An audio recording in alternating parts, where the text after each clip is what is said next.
Good evening, ladies and gentlemen, and thank you for attending this all-candidates meeting in this glorious setting, the rotunda of Kitchener City Hall. It is really the perfect setting for something like this.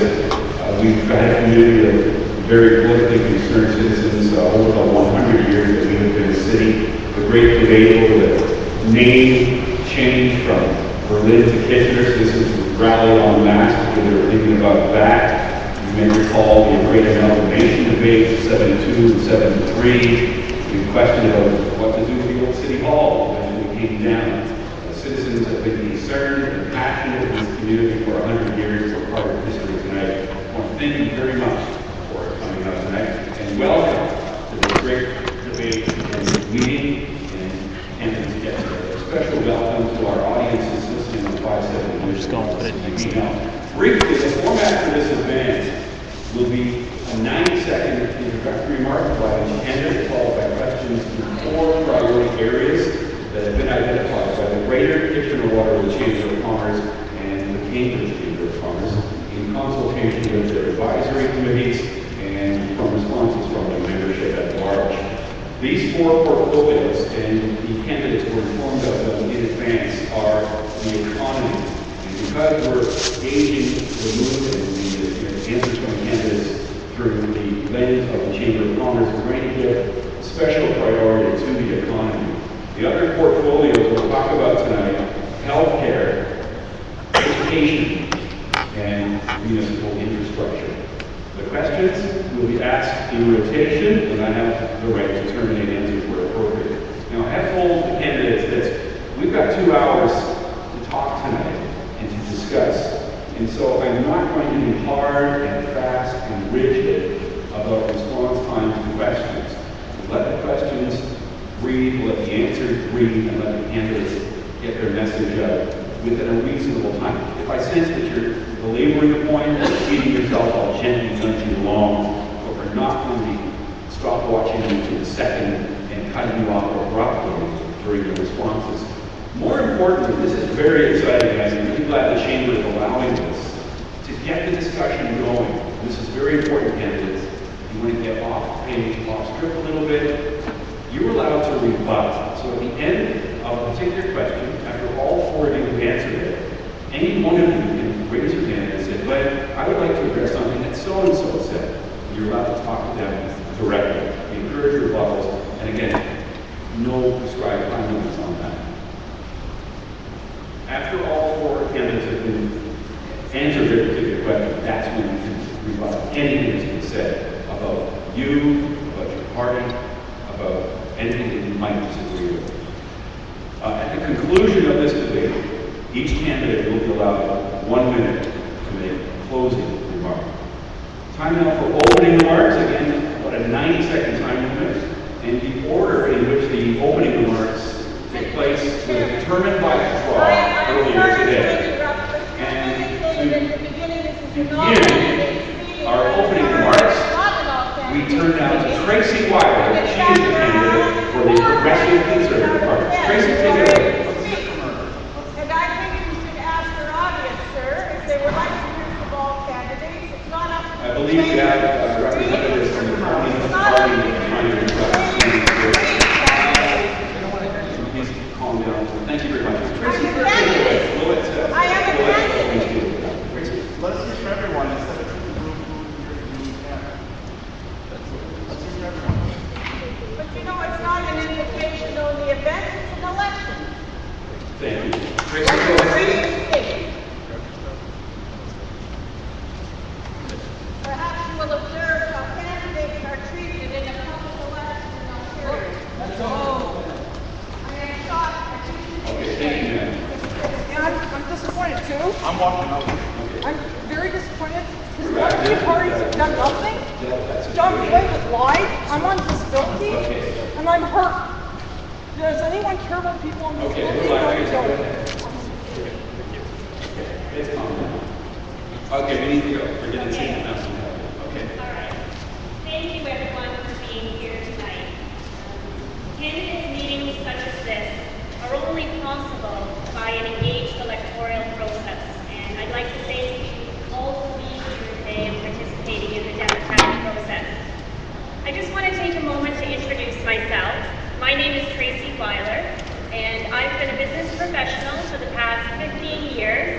both at RIM and PricewaterhouseCoopers and other local Canadian organizations. And I also teach part-time in the MBA program at Laurier to the Masters of Business students as they're getting out into the world with their business knowledge and experience. I am a volunteer in the community, which I love being a volunteer because it allows me to see the needs of our community. And it's one of the reasons why I decided to put my name forward for this nomination. And most importantly, I'm a mom to two young children named Jessica and Alicia. Another main reason why I put my name forward to be the PC Party nomination person was because of the fact that I see Ontario having challenges today. Our economy is not doing good, we are losing jobs, and we need to see some change. And I really wanted our children and grandchildren to have a good future in front of them, and I wanted to be part of that change. Ontario today is on the wrong track. I feel that Ontario is floundering, struggling to keep its head above water. The McGuinty Liberals continue to mortgage our children's future to pay for waste and scandal. But there is hope, there is a better way. We feel that together, Ontario's best days lay ahead.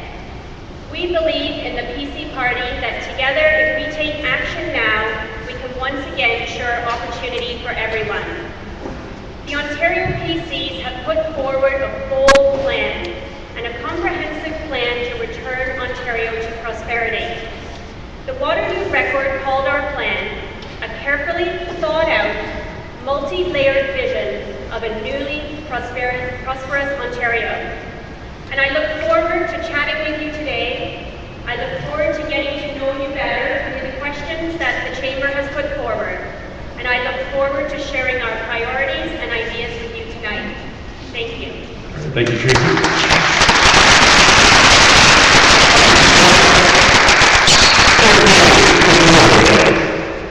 Hello, and I'd first like to thank the Chamber for organizing tonight's debate. I think it's important to discuss a lot of local issues, and I'm really happy to see so many people here in the room tonight participating. It's really important to the democratic process to have everyone out here and engaged and participating, so thank you all very much. To introduce myself, my name is Eric Davis, and I'm the Liberal candidate for the upcoming by-election here in Kitchener-Waterloo. I'm running because I want to provide strong local representation people of Kitchener-Waterloo and ensure that our moderate and progressive values are responsibly represented at Queen's Park. The Liberal Party is offering a balanced approach.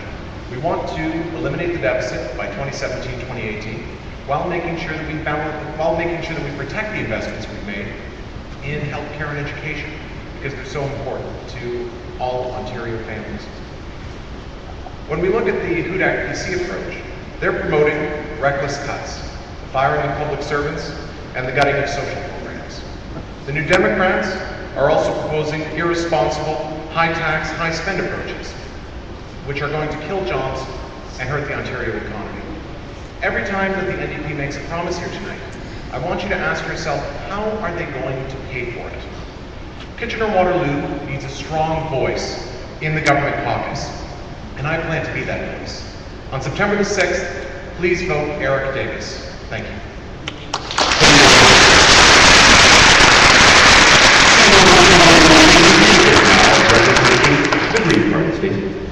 Hi, thank you very much for having me this evening, and thanks so much to the organizers, my fellow candidates, and you too, Glenn. So my name is Stacey Dankert. I represent the Green Party of Ontario. I'm a married mother of two young boys, Elliot and Carrie, and I recently completed my PhD at the University of Waterloo. Now we're here today primarily to discuss the economy and how to make Kitchener-Waterloo, the businesses in Kitchener-Waterloo, stronger than ever. The economy in this province has recently shifted from the manufacturing style jobs that we've seen in the past to smaller and medium-sized businesses that continue to grow. So we need to enable those businesses we need to work with them to do what we can to help them create more jobs and strengthen our local economies. part of the Green Party philosophy is to use science to inform our policy. Science which tells us that we need to make sure to have a stable business environment in order to ensure and foster investment in those businesses. And that type of environment comes from sustainable thinking, long-term ideas. We need long-term ideas that we apply to the economy and to everything else in our lives that work to change the present idea of short-term thinking, which only gets us through to the next political cycle. I value consultation with the stakeholders that are involved in the decisions of the policies. So I've discussed with business owners. We have actually quite a few business owners as members of the Green Party. And those business owners are telling me that we need to start cutting red tape, we need to cut payroll taxes, and we need to make sure to provide incentives to encourage people and businesses to invest in the local industry. Of course, as with everything else, the economy doesn't stay in its own bubble. We also really need to focus on having strong healthcare that focuses on keeping people healthy rather than waiting until they get sick. We need to invest in a fair and equitable education system where we really push to refocus on our children, those children who will be the workforce and the leaders in the future. And we need to make sure to use our resources sustainably. Great, thank you very much. Thank you. And next up, Catherine Fife. Good evening, everyone. My name is Catherine Fife, and it's a pleasure to be here, and I thank you for your participation. I'm standing here before you tonight primarily because I care deeply about this community, and it has been a privilege to serve this community for 9 years as a trustee and as chair of the school board. I believe strongly that giving back to the community has a lot to do with paying it forward, and I've benefited from growing up in this great province, and I have a lot to contribute and share with the community as a whole. And these are lessons that I've tried to teach my children, Aiden and Claire, as we've lived in the community for the past 13 years. I believe in real leadership, and I believe in real experience that delivers. It has been a privilege to serve this community. This community has taught me about the kind of leadership that you want to see, the kind of leadership that you expect, and the kind of advocacy that you require to ensure that the needs of this riding are met at Queen's Park. Over the past decade, I have attended community meetings and school council meetings and graduations, and I'm a stronger part of this community because I've listened. The experience that I've had around through my involvement as chair and as a trustee has involved working collaboratively with the business community, the health community, and of course, post-secondary as well. I feel well prepared to take the priorities of Kitchener-Waterloo to Queen's Park. New Democrats and our leader Andrea Korvac have shown that politics can be done differently. We can reach across party lines. We can put people first, and we can deliver real results, as we proved in the last budget session of 2012. NDP have a plan that focuses on creating jobs, on strengthening healthcare, and making life more affordable for all of our citizens in this riding. We have a momentum to make a difference. This is a historic by-election. The citizens of Kitchener-Waterloo get the opportunity, the privilege of deciding what kind of government we want and what kind of government we need. And I'm sure that that part of tonight's debate, and I think it is going to be a real debate, and I'm really looking forward to it, that you'll get to see what our values are as parties, what our values are as individuals who have served the community. I also want to commend and say that it takes a lot of courage to stand up here as a candidate, and I want to commend my fellow candidates for their contribution and participation in this by-election, and I look forward to the debate. Thank you. Catherine.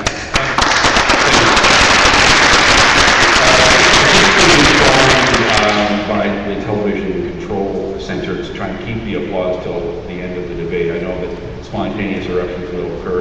We just want to make sure that we can hear all the candidates within reason. Thank you very much. Okay, mentioned that there are 4 key categories that we're going to talk about tonight. We begin now with the economy and assistance to business. The Ontario budget froze the corporate income tax rate at 11.5% until the budget is balanced. This measure effectively canceled previously announced cuts to 11% for July of this year and to 10% for July of next year. Here's the question. Do you support this decision? And if not, what direction should the government follow regarding corporate tax rates as we begin with their favor? Well, I'd like to say first off that I do support that decision. It's important that we balance the budget by 2017-2018. And what the Liberal government is offering is a balanced approach. We need to defreeze corporate tax rates in order to make sure that we can help us balance the budget in due time while protecting the investments we've made in healthcare and education. The NDP in their last platform wanted to increase corporate tax rates. We don't believe that's a responsible approach. We want to make sure that we keep corporate tax rates at a good level in order to make sure that businesses continue to grow and thrive right here in Ontario. Thank you.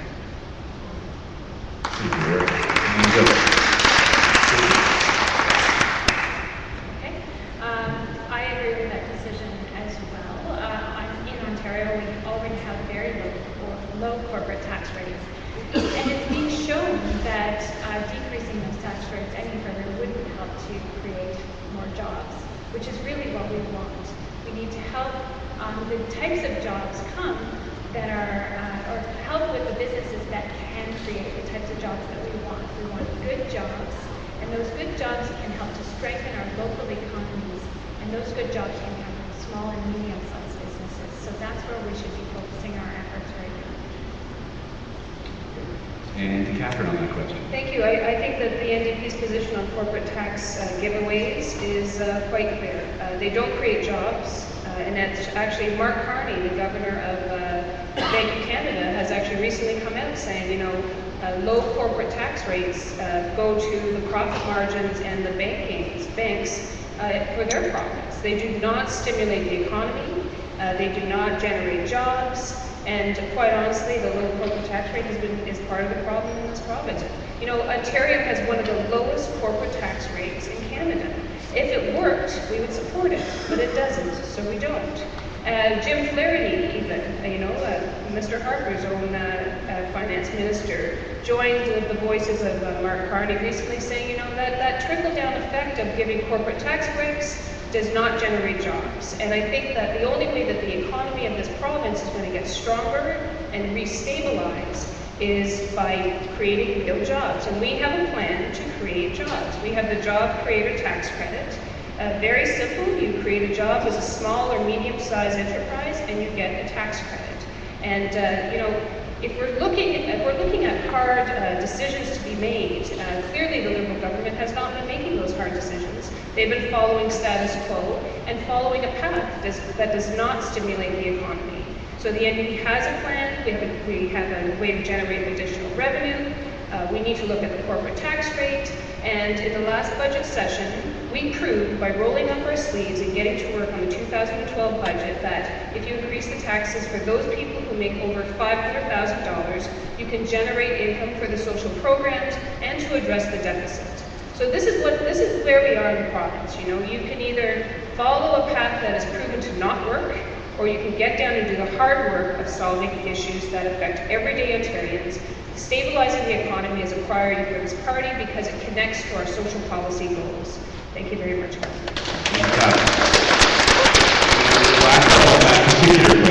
Tracy Wiley.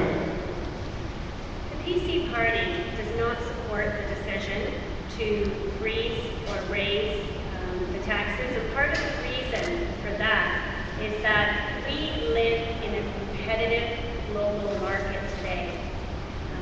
Jim Flaherty, our Minister of Finance federally, has looked at the innovation in Canada and looked at offering a 25% tax rate for businesses in Canada.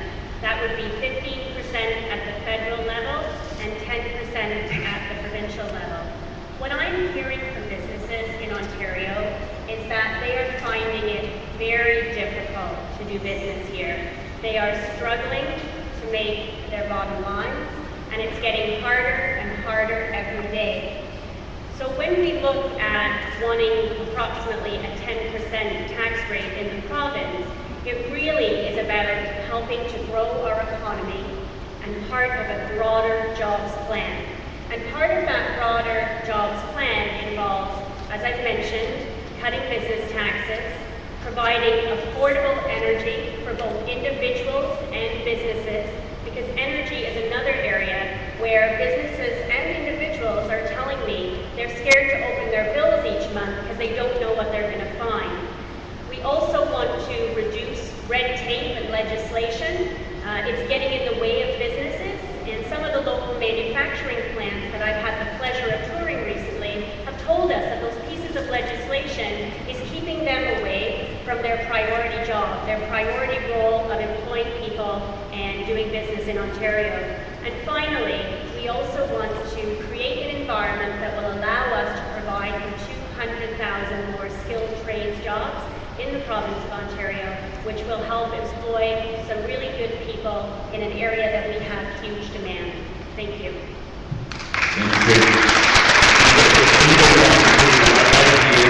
First question, the first series of 4 responses. Again, remind you, if you want to rebut, if you want to address something that was said by any candidate, please feel free. Just raise a hand, and you can do that. Yes, Stacey. I'd just like to rebut the idea that we can create affordable energy with the current plan that's in place and some of the plans that are being offered by the PCs. They're looking at investing in even more nuclear power plants, and those nuclear power plants always go over time and over budget. I am the only candidate that I'm aware of that has already signed a petition that says that I am willing to do whatever I can to ensure that any of the cost overruns that nuclear power results in does not get put into onto the pocketbooks of Ontarians. And so that is, I think that's something that's really important to think about when we're thinking about the affordability of our energy costs. Anybody want to go ahead. Yeah. So I guess I can provide more information on our affordable energy ideas. I mean, part of it, as the PC party, we are committed to nuclear energy, and part of the reason is that it provides over 52% of our energy needs today. We do believe in an energy mix, including all types of energy, whether it would be nuclear energy, hydroelectric, whether it be solar, wind, but we think that it shouldn't be at the risk to affordable energy for individuals and businesses. Thank you. Oh, go ahead, Eric. Just to comment on energy, one of the pieces in the UDAC PC energy mix that they would include is coal. One of the things I'm most proud of in the Liberal record is we have eliminated 90% of coal-fired generation in Ontario. It's important not only for the environment, but it's also important for people's health.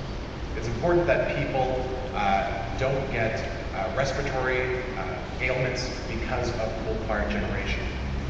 We have a plan to eliminate coal-fired generation here in Ontario by 2014, and that's really important. The PCs and the NDP don't seem to have any kind of plan to eliminate coal-fired generation. Tracy's right when she says that 51% or 52% of Ontario's electricity comes from nuclear energy. It's important that we have reliable energy here in Ontario. That's why we've invested billions of dollars in making sure that our energy infrastructure is up to date. Reliability of electricity is really important to make sure that businesses can count on our electricity system when they need it. That's really important to a lot of businesses, especially manufacturers like Toyota and a number of other manufacturers here in Ontario. So we're proud of our energy record. We very much promote green energy like wind and solar investments because we want to make Ontario an energy leader. We want to make sure that Ontario continues to lead the way in clean, green energy and to make sure that we we invest in it because it's creating tens of thousands of jobs across this province. I think that's really important. Thank you. I'd like to invite. Catherine. Thank you. I mean, the NDP's position on nuclear has been very clear and very steadfast, is that we have serious concerns about the cost overruns of nuclear power plants, and we have made a commitment to no new nuclear. In 2007, when I was a candidate in Kitchener-Waterloo, I heard about the environment almost at every door, but the economy has trumped the environment, and so we as a party very clearly see that you connect the environment and the economy and the energy portfolio. So green energy jobs, they are out there. There are more progressive areas that have sort of focused on connecting the environment and the economy and energy portfolios. And so there's a lot of work to be done. And while the Liberals may be very proud of their coal record, they certainly have taken a sideline on the gas plant situation. When you close a gas plant mid-construction at a cost of $190 million, they've just downloaded the cost of that failed plan to you and to me. And when we're looking at ways to find efficiencies, I would say that not closing down gas plant constructions midway, for instance with the Mississauga, and yet we don't even have the cost staying out of the Oakville plant either. So there's a lot of room for improvement. Thanks, Catherine. We're going to move on to our next question. But really, very quickly, if you want to address that, and we have to move on to our next question. Yeah, I wanted to just address clarification related to coal plants. The PC party is committed to closing coal plants. And in fact, when we were in government, we actually did close the first one ever, and that was Elizabeth Whitmer who actually closed that. So we are committed to coal plants, so I just closing them. So I did want to make that clarification, and we do ask that the Liberal government continue to push forward with their agreement to close them by 2014. Okay, let's move on. Thank you. Okay, still on the budget. The budget also noted that Ontario, the province, has concerns about the federal model for so-called pooled registered pension plans. Subsequent to the budget, Ottawa passed legislation to allow this option for employers in federally regulated sectors.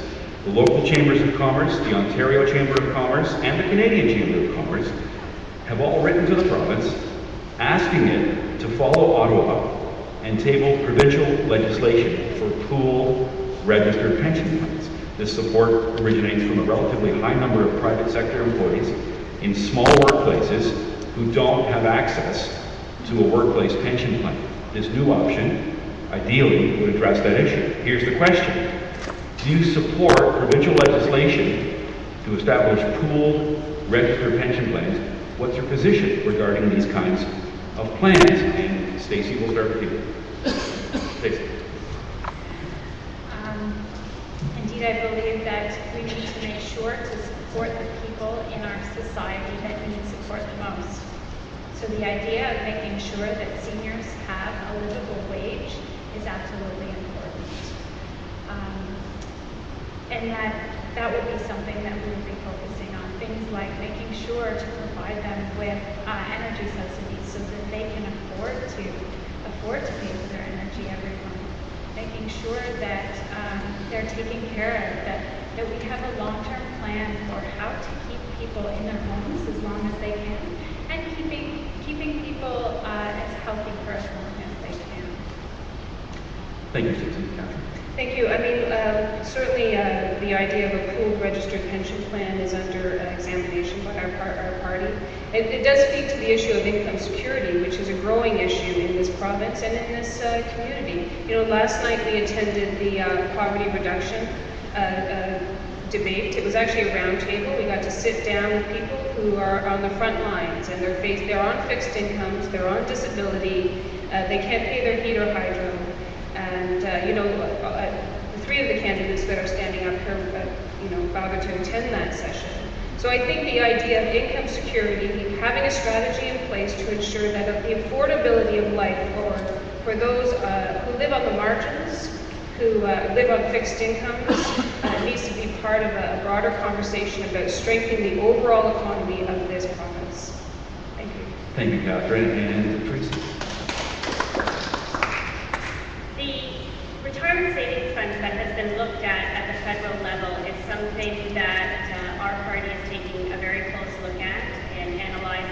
and certainly in concept we support. Part of the reason for this is because it's an innovative new way for us to save for our retirement. And for many years, the public sector has had the opportunity to have pensions, and some in the private sector have had opportunity through large businesses, but those are mostly going by the wayside. So to me, this was an innovative idea at the federal level that does actually provide the opportunity for small and medium businesses, who are the engine of our economy, to participate in retirement savings for their employees at a very low administrative cost for them. I think it's new, I think it's innovative, it's a defined contribution type plan, which means the employee would be contributing to their own future and owning that opportunity to have a pension plan. I think that what we're seeing today is many seniors and people that are looking to retire simply can't afford to retire. I have family members myself that have chosen to work for 5 more years than they had originally intended to, simply because of the fact that their RSPs have gone down, the traditional way of saving, they have been lost or greatly reduced. And so I think this is an innovative new program that allows us all to contribute to a future for ourselves, for our families, and something that we want to take a really close look at. Thanks, Tracy. And Eric Davis. Pension reform is something we're examining as well very closely. It's important to make sure that people really have income security as they get older. And we're trying to find new and innovative ways to ensure that happens. We need to make sure that our seniors are protected and that they can live in their homes and that they can make sure that they can continue into the future. I was really happy last night to participate in the Social Planning Council debate where we discussed income security and a variety of other issues. It's really important to be engaged and to make sure that people as they age, oftentimes on fixed incomes, are protected. And looking at pension reform is something that will hopefully do just that. Thank you, Eric. And moving along, unless there's any objections. The current projected deficit for 2012-2013 is about $15 billion. In your estimation, what is a reasonable target to eliminate this shortfall? And what measures would you propose to meet that objective? And we'll begin with Kathleen. Thank you very much. Certainly I'm hearing great concern at the door around an operating deficit of $15 billion. You know, you have to work pretty hard to get yourself into that kind of a debt. So our strategy, though, is fairly proactive. As I mentioned, we have to take a good hard look at the corporate tax rate. We need to generate additional revenue. We need to create jobs in a strategic way through the job creator tax credit, targeting small and medium-sized businesses, to find some balance between our revenue and our expenditures.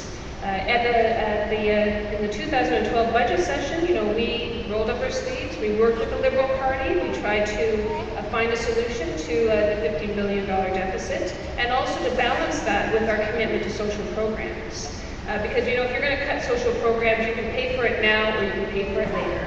And so we went to bat for childcare. You know, people need childcare in order to work, they need childcare in order to go to school, they need childcare in order to train. It's a pivotal piece of the economic structure. So for those people who make over $500,000, 2% increase in taxes, generating almost $500 million, which went both to social programs and to addressing the deficit. That's the kind of balanced approach that we need in the province of Ontario, and that's what I'm making a commitment to if I'm elected on September 6th. In a minority setting, the beautiful thing about having to work together is that you have to work together. And, you know, I think that people are very receptive to the idea of politicians working harder. I know it's a little bit of a stretch, but it's true. And we should be working harder to get the work done for the people who elected us. Thank you very much. So with the current projected deficit approaching $15 million, I think that it's important to understand that in light of a greater context. So we are approximately at $300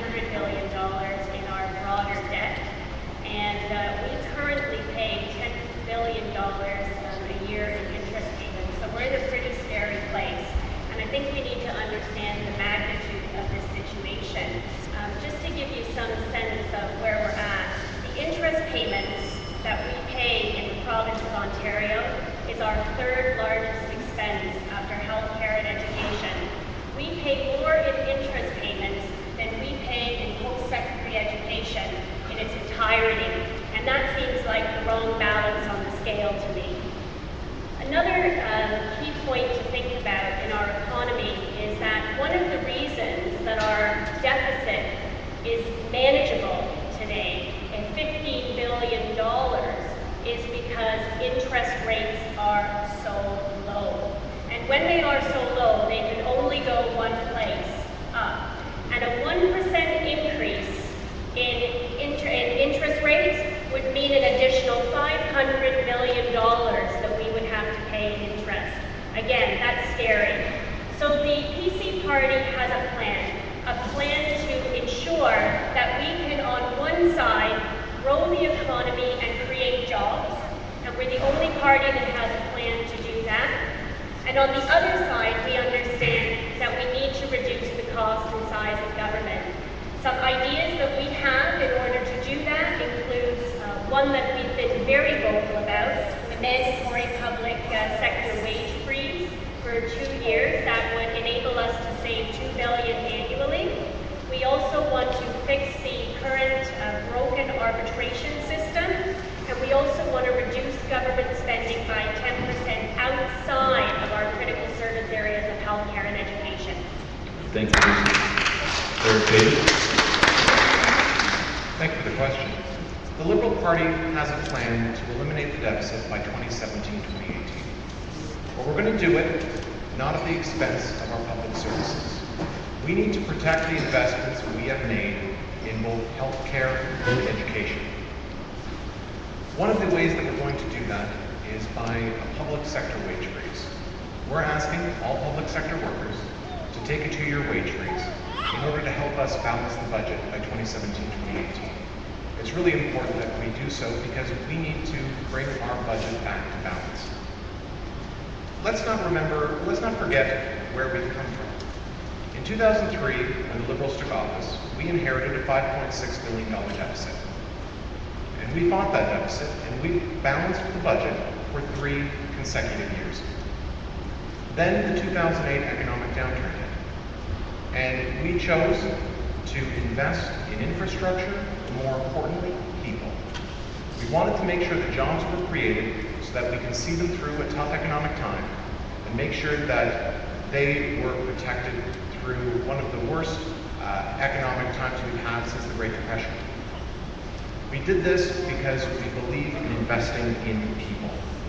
Now we're focused on getting the deficit back to balance.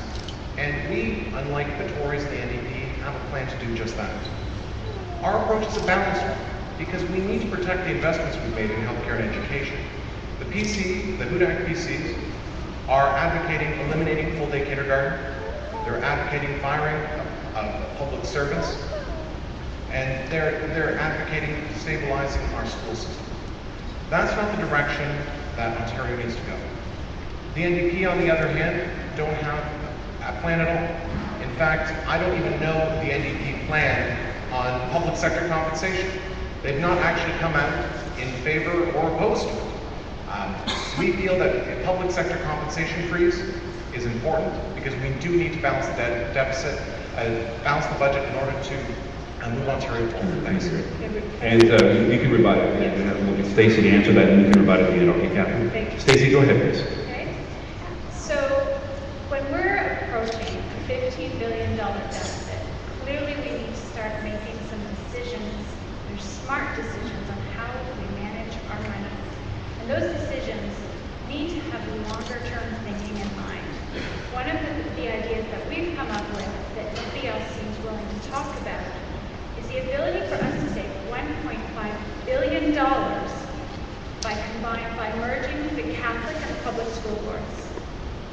And that type of savings would be coming primarily from busing unnecessarily and administration costs, duplication that's unnecessary in our system. Another way that we could be saving large sums of money is the $1 million that we spend on energy subsidies, where primarily the people who are benefiting from those subsidies are the people who don't need that type of subsidy to begin with. The highest energy users, people who have the most wealth.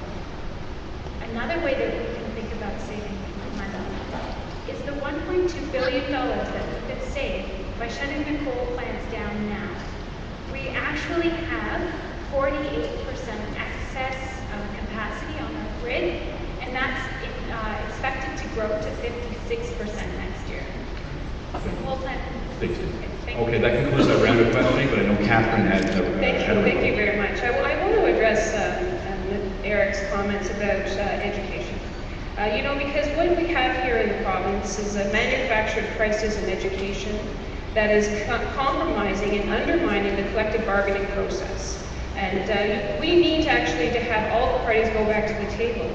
And you may not feel that strongly about the collective bargaining process, maybe not as I do, but in the end, you will, because they have violated the Labor Relations Act by not negotiating in good faith. They have compromised the relationships that they say that were so important to them over the last 9 years. And this will end up in court, and it will cost you and me upwards of $700 million. So instead of going to work and sitting down and rolling up your sleeves and having an honest conversation about public sector wages, now let's be very clear. I mean, the teachers have said 0 is on the table. So what is this really about? This really is about this by-election. This really is about the Liberal Party winning a majority government so that they don't have to work with the other parties, so that they continue to increase a $15 billion deficit. They'll only build on it because they have lost confidence in this province.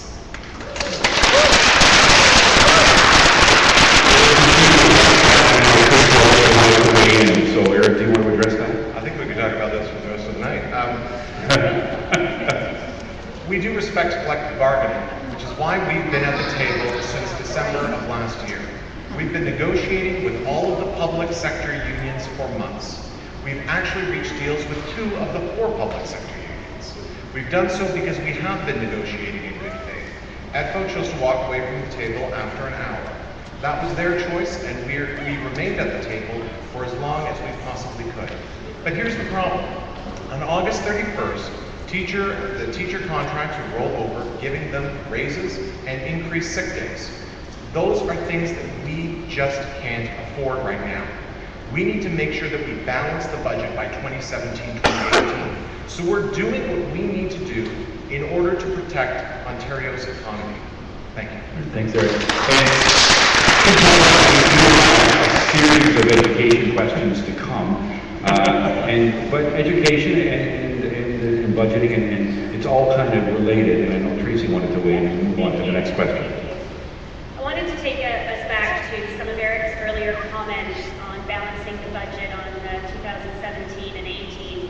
One of the things that concerns me is that the plan that the Liberal government has put out seems like it looks all great on paper, but I really question the ability of us to actually balance our budget in that time frame, and here's why.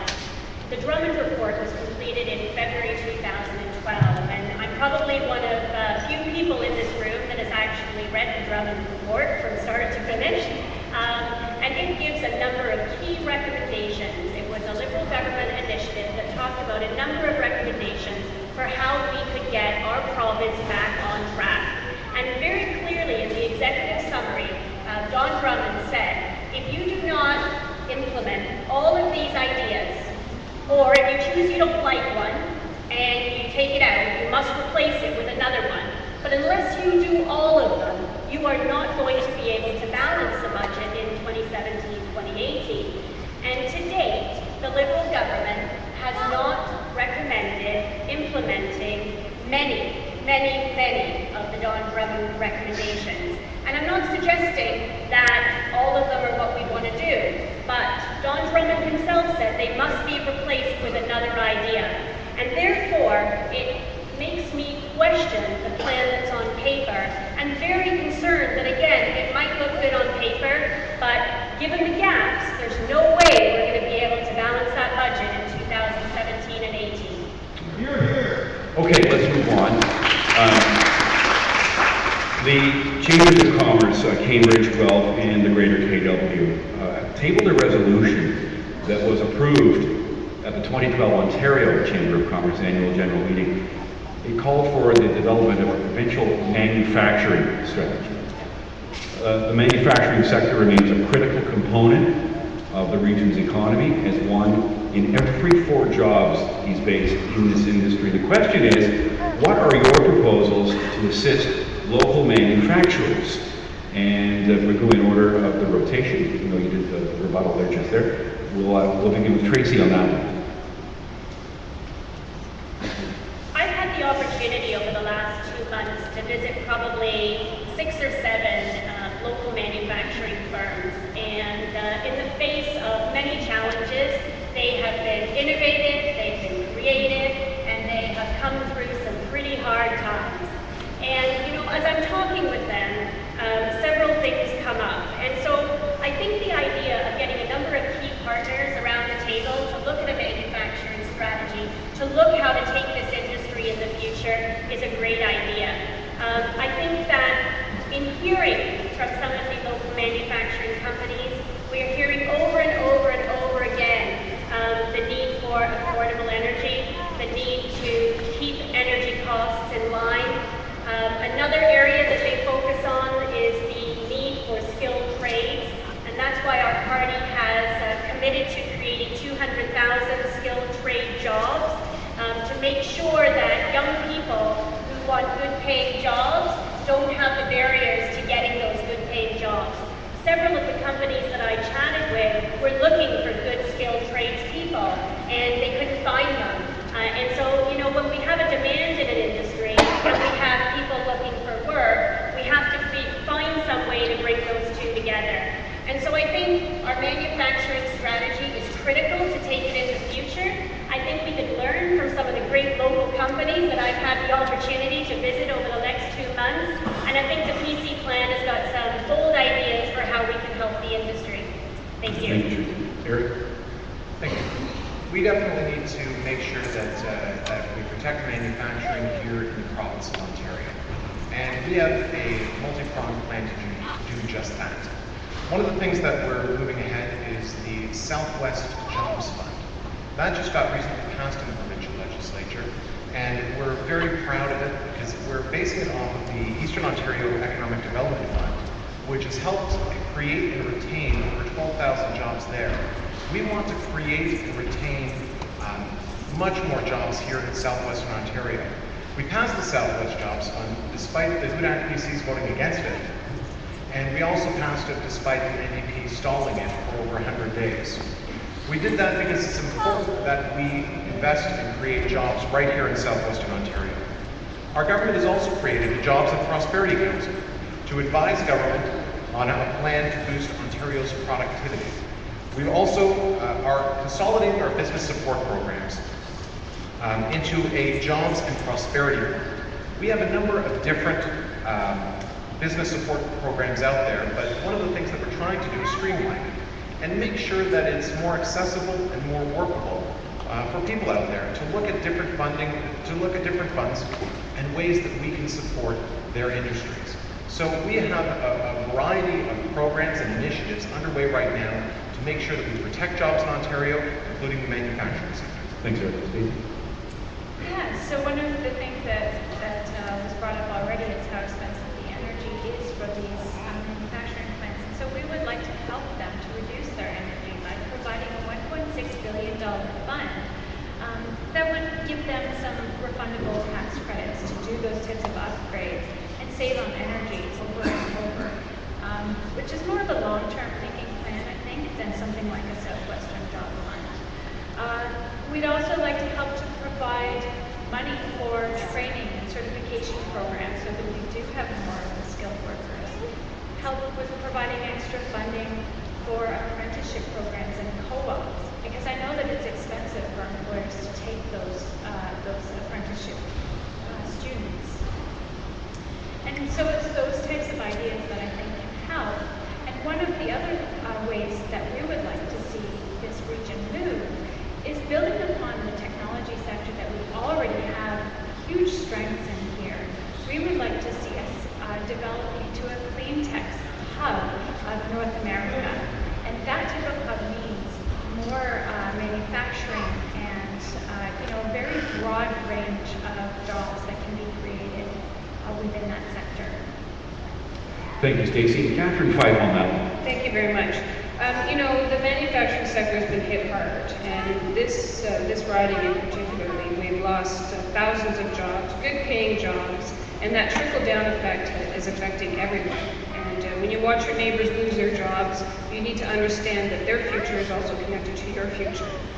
We've seen, you know, the high cost, the HST on energy, put some businesses out of work. You know, my dad worked out at Fran in Stratford. Their hydro bill every month was $1 million, and they asked the workers to, you know, reduce their hours, work longer hours for less money. The workers, of course, would do that, but eventually they were just priced right out of the market. So, you know, when you have HST on hydro, it just doesn't work in vulnerable and fragile businesses. But you know, we have to have a broader conversation about talking about modernizing manufacturing and buying Ontario. The high Canadian dollar clearly is not going anywhere, so we need to adapt a strategy to that reality. One example is buying Ontario. That's a major plank in our platform. And to give you one example, you know, this province sent the GO trainings to be refurbished to Quebec. You know, instead of doing the work here in Ontario, instead of creating the jobs here in Ontario, that isn't wise. It isn't a smart investment. There was a small savings, but when you factor in the income tax that would have been generated by creating the jobs, we should have done that work right here in our own province. And we have to start defending our own manufacturing sector and small business and medium-sized businesses. I mean, you know, if we continue to send all of our work outside of this province, we'll all be looking for work soon. And so, in my estimation, Premier McGuinty, instead of manufacturing a crisis in education, he should have been thinking about manufacturing some jobs in the province of Ontario.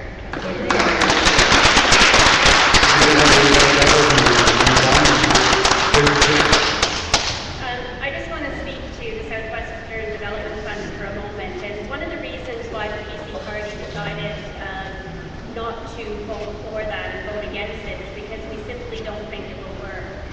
So just to give you some insight into our decision-making process, we feel that we don't need another government program.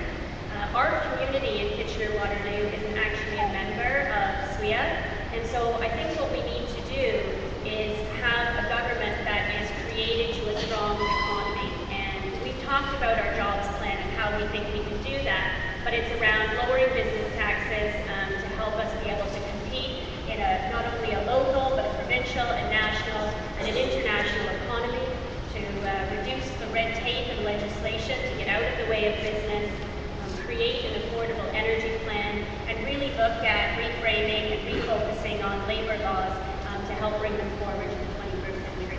Okay, thank you. Okay, we're going to move on to the next question, and I know that there are some people here who may or may not be fans of Grand River Raceway, who choose to do that on occasion.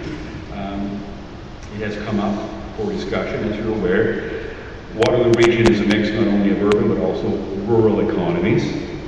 Rural communities across the region and the province depend on the horse racing industry for many jobs and stability. Earlier this year, the province announced the termination of the Slots at Racetracks program, which according to the government's own estimations, will result in the closing of 11 racetracks and would potentially eliminate up to 5,800 jobs across the province. Here's the question.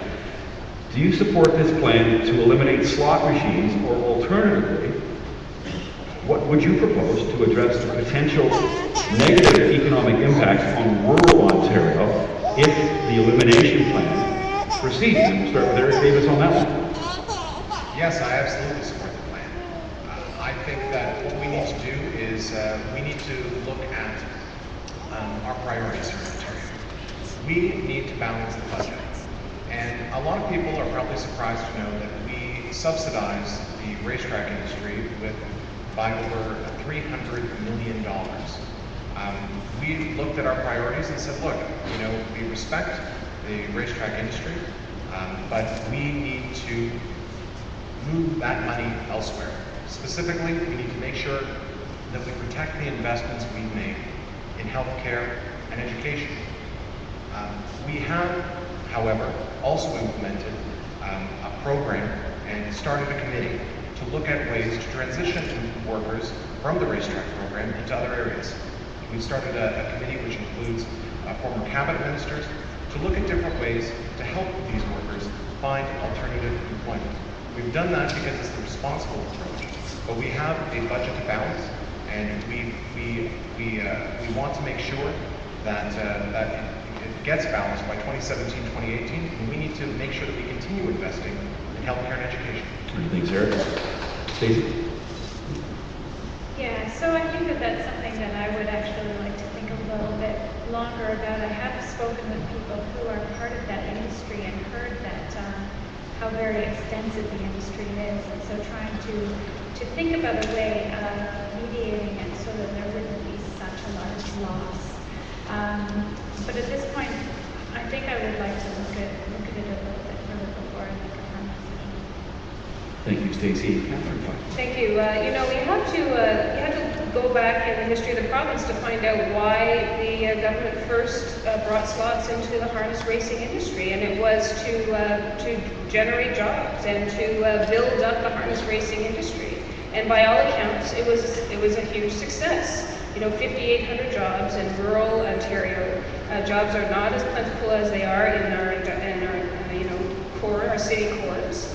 But you know, it isn't a subsidy when it generates $1.1 billion in revenue, and that's what it is doing. And so this is another wrong-headed idea by the Liberal government. They're interrupting a program that's actually working, that's actually creating jobs, that's fostering and supporting the rural economy, which they say they value. In my estimation, the rural economy is largely being ignored, and I think that they've done a very good job of pushing back, as they should in this regard. And you know, just on the last point about the one-time transition funding, in fact, Mr. Davis, it was the NDP that negotiated that one-time transition funding in the 2012 budget, because we felt you can't just abandon rural families without any consultation. I mean, they imagine being one of the farmers and who raises the horses, or one of the jockeys, or one of the people that operates one of the tracks, and then finding out in the budget that that's it, it's gone. No consultation. It's a matter of respect, and it's a poor fiscal plan as well. Thank you. Thank you, Catherine. And Tracy. So the PC party does not support the plan to end the horse racing tracks program, and part of that reason is because we look at the economy, we look at jobs. We have 600,000 people unemployed in the province of Ontario, and this industry stands to have upwards of an additional 60,000 people lose their jobs with this government decision. And so I think that if we are looking at creating jobs, we're looking at plans to put forward jobs, this seems to be going in the wrong direction.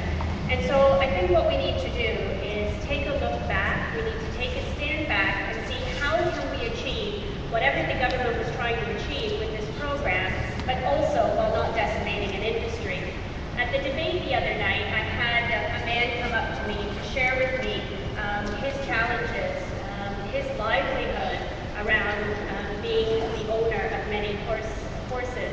And he said to me that, if this program, and when this program goes away, he's going to have to euthanize his horses, because otherwise he will go bankrupt. That's the decision that he's being forced to make. And I think that's a terrible decision.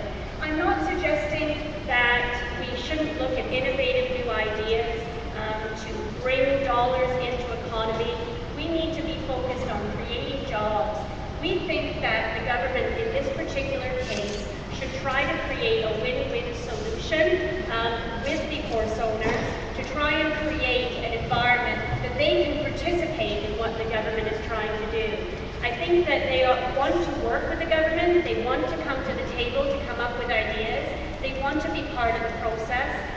Our ideas, you asked for our ideas around government participation, is simply around regulation, getting out of the way of these initiatives.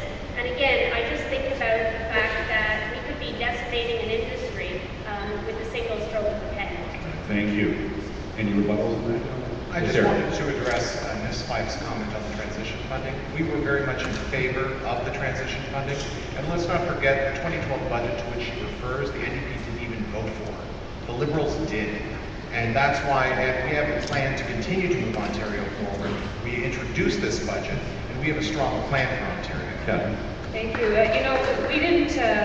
We worked with the Liberals on this. I think that that's the right mindset in a minority government, but we certainly didn't make any promises to support everything in that budget, because quite honestly, there are some questionable moves. I mean, it's an omnibus budget. It had everything from endangered species into it.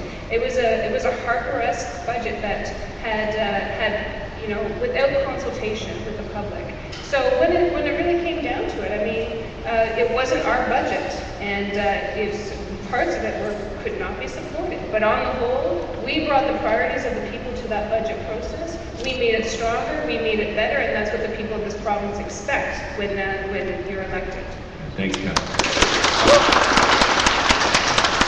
Squeeze in one more question on the economy. Again, I want to thank the gang from the Greater Kitchener-Waterloo Chamber of Commerce and the Cambridge Chambers of Commerce, Art and Ian and Greg for their tremendous input on the questioning and for organizing this great event. How about a hand for them? Great job.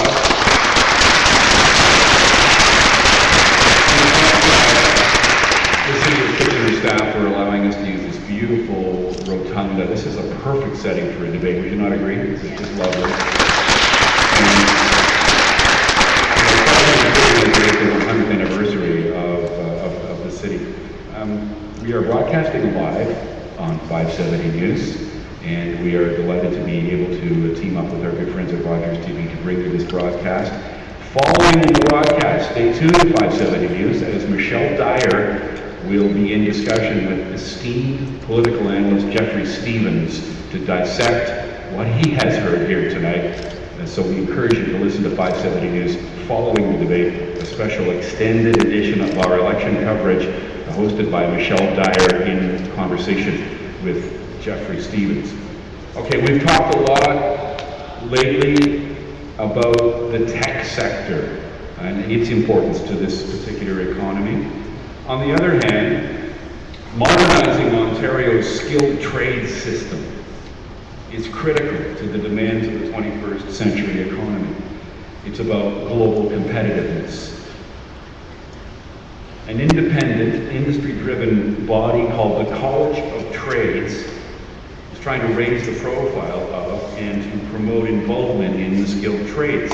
Their goal is to encourage more young people to work in trades and give that industry a greater role in governance, certification, and training. The question is, what is your position on the newly formed Ontario College of Trades? We'll start with Stacey on that one.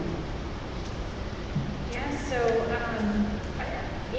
certainly I see that we have a huge need for bringing more people with those types of trade skills to the table to fill all of the jobs that are vacant. And so some ideas that we have are things like adding $300 million in funding for refundable tax credits for apprenticeship and co-op type programs, because they are really expensive for businesses to run. So we'd like to see more businesses giving those students a chance to improve their skills.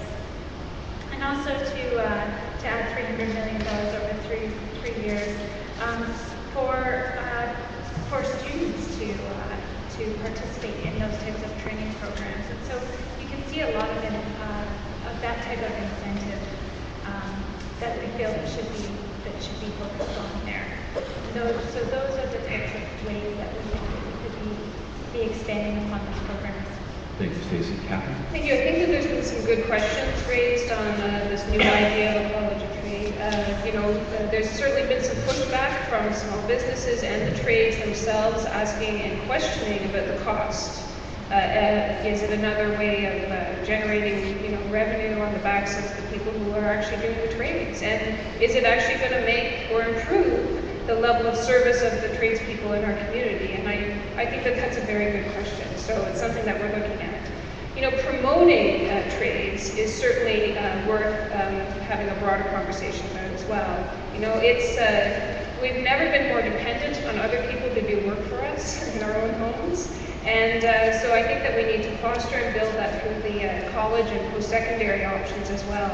And, you know, there's different kinds of intelligence and there's different kinds of skill sets. And this is also part of the public education conversation that we've been having around 21st century learning. Moving outside of just that academic stream and putting real value on the trades. So we're looking at it closely. I think that the industry has raised very good questions about the cost of the college and the ultimate goals of that college. Thank you. Thanks, Catherine. Tracy. I admit I'm just learning more about college trades as I've been immersed as the PC candidate, and I've had the opportunity to travel around to some local associations, the Road Builders Association, the Home Builders, the construction industry, and most of the industry associations have become part of a group that is acting against the College of Trades. And the reason for this that they explained to me is because it's not going to solve the problems around the fact that we have and will have by 2021 over 1 million vacancies in the skilled trade industries. So when they look at the College of Trades on one hand and they look at the vacancies on the other hand, they say the two are not going to meet each other. And so that's what we're looking at. We as the PC party are taking a look at what will actually enable us to create skilled trades jobs. Despite the job crisis that we have in Ontario, we have job vacancies in this area. This is an opportunity that we just can't let go. We need to match people up, we need to match students up with these skilled trades opportunities. So our plan in this area is to really modernize the apprenticeship system. We need to make sure that we can get students invited into the college system, and then be able to get apprenticeships after that. One of the ideas that we proposed is to lower the apprenticeship ratio so that employers can take on more apprentices and give them the jobs and experience that they need. Our plan would create 200,000 skilled trades jobs and would go a long way to help solving the jobs crisis in Ontario. Thank you, Tracy. And then Eric. I am wholeheartedly in favor of the Ontario College of Trades. It's an important new way of making sure that skilled trades remain vibrant here in Ontario.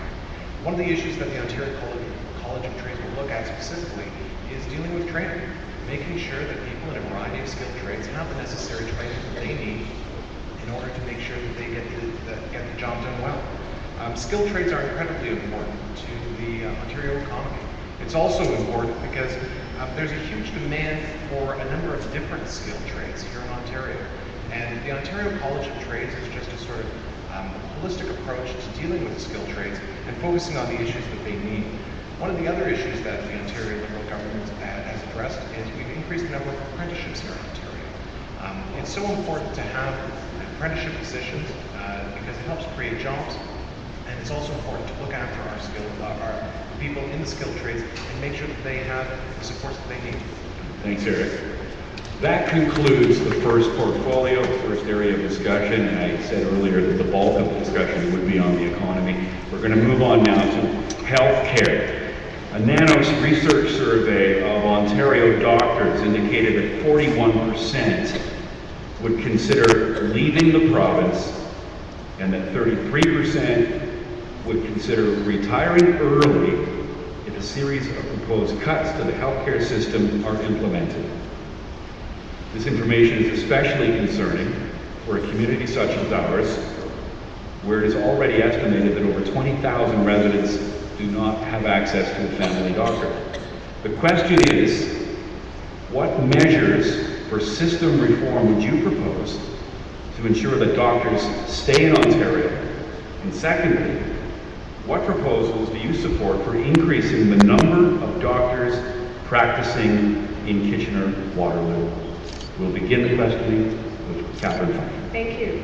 I'm hearing this issue at the doorstep daily. You know, the first thing you don't do is you don't pick a fight with the doctors. You don't try to undermine the collective bargaining process with the doctors. You don't try to, cheat them out of a true, open, transparent process of talking about the real services and fees in healthcare. And right now the doctors have also, I believe, taken the Liberal government to court as well. Before you, everybody's going to be in court. I think that the only way to solve that issue is to actually sit down and have a conversation. And it's my understanding that the OMA actually came forward with some efficiencies themselves. They're in the front lines. They understand where the efficiencies can be found. But we would actually do more around fostering and growing and rethinking the way healthcare is delivered. First of all, we have to have physicians come to underserviced areas. This riding now qualifies as underserviced areas. So for new grads, we are offering debt forgiveness in order for them to stay in the community. And I can tell you that that idea has been received quite well. We also need to look at where the money is going in healthcare. Capping CEO salaries and redirecting that money to frontline services is certainly on our agenda. And Andrea Horvath this last Monday introduced a cap on CEO bonuses. If you're making $400,000 a year, you don't need an $80,000 bonus. And I think that we can all agree on that. I hope that we can all agree on that. Looking at other options around service delivery models, we have an aging demographic in this province and in this country, and we have to look at compassionate models of care for seniors. We have senior citizens who are in hospital beds at $1,200 a day, who can't get into a long-term care facility at $450 a day, and certainly some of those seniors would much rather be in their homes and supported in their homes at $150, as low as $50, but up to $150 a day. So clearly, there are options for us to rethink the healthcare dollars. We are underutilizing nurse practitioners. We have forgotten and not applied a common sense approach to midwives who provide compassionate and holistic care, not only for mothers but also for the babies. And we have to get people out of emergency rooms who don't need to be there because they don't have a family doctor and because they can't have access to an urgent care center. So there's a lot of work to be done on the healthcare portfolio, and I think in a minority government setting, it's something that we can all work together on. Thank you. Thank you, Catherine. Trustee? Healthcare for us is a priority. It's very concerning that province-wide we have over 1 million people without a family doctor, and as you referenced, 20,000 people in Kitchener-Waterloo that can't find a doctor. And I think given the current environment that we have, we would probably all agree that as the population ages, more and more doctors are retiring, choosing to retire, so that number is only going to go up both locally and provincially if we don't create some systems change. One of the things that I found really interesting was the fact that the OMA is really suggesting that they would have wanted a conversation with the current Liberal government. I was chatting with them. I've had an opportunity to attend some of their town halls to listen and learn more about this situation. And the doctors are really feeling picked on in this situation, and we really need to be proactive in coming up with innovative ideas for how we can have some systems reform. Definitely something that I'm also hearing at the doors. People are scared about losing healthcare services. I had a senior that was almost crying to be in the door because she had just lost her family doctor and didn't know where she was going to find a new one simply because her family doctor had retired. And I think that's a similar situation that's going to face many people in the near future. I think we need to collaborate. We've got some great services in this region. For example, we do have a doctor recruitment program that I think we would need to support. We certainly need to create supports for underserviced areas. The other opportunity, and this is something that I've heard loud and clear by the Ontario Medical Association, is that how can we provide access to doctors to be able to practice when they are Canadians, but they've been trained abroad. So there's opportunity there to bring doctors into our area to find some way that they can practice in Canada. And I think that, doctors is something that I would consider a basic service. When I first moved to Kitchener-Waterloo, I think before I had my bank account set up, I think before I had changed my address and postal code, the first thing that I wanted to find out was where I could get a family doctor. And so when we pay taxes, for me, I want those taxes not to go to things like interest on debt. I want it to go to the priority critical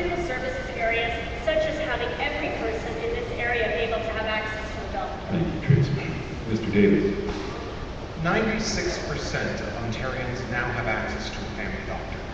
That's a far cry from where we were when we took over from the former PC government in 2003.